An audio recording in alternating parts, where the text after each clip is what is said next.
Good morning everyone. આજનો બ્લોગની શરૂઆત થઈ છે બહાર આટલો સુંદર નજારો જોવા સાથે, કેમ કે આજે એટલી જોરથી વરસાદ પડતો હતો સવારમાં. પછી ઉઠીને ચા નાસ્તો કર્યો, ઘરના કામ પૂરા કર્યા અને નાહીને ફ્રેશ થઈ ગયા. અને પછી બપોરે લંચમાં હતું મગનું શાક અને રોટલી.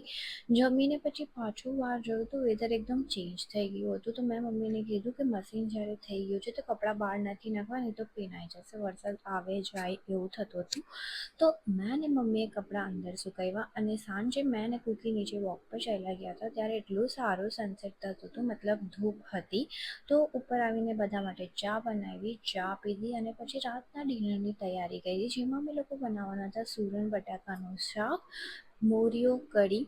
તો અહીંયા મેં કઢી બનાવતી હતી, એના માટે કરી લીમડો, મરચાં, ધાણા એ બધાને મિક્સીમાં પીસીને એ પેસ્ટમાં બટર મિલ્ક અને થોડું પાણી એડ કરવાનું છે અને એને વઘારી નાખવાનું છે. ડ્રાય, જીરું, તેલ અને કઢી પત્તા, બસ આ 3 વસ્તુથી વઘાર કરવાનો છે. અને કરી ગરમ નથી કરવાની, ઉકાળવાની નથી, એ ઠંડી જ રાખવાની છે. પછી એક બાજુ મેં મોરિયો મૂકી દીધો, એના માટે જીરું નાખીને વઘાર કર્યો, સિંગ દાણા નાખ્યા, પાણી નાખીને ઉકાળીને મોરૈયો ધોઈને નાખી દો. અને એક બાજુ મમ્મીએ સોળા બટાકાનું શાક બી બનાવી દીધું હતું. પછી અમે લોકો ડિનર કરવા બેસી ગયા.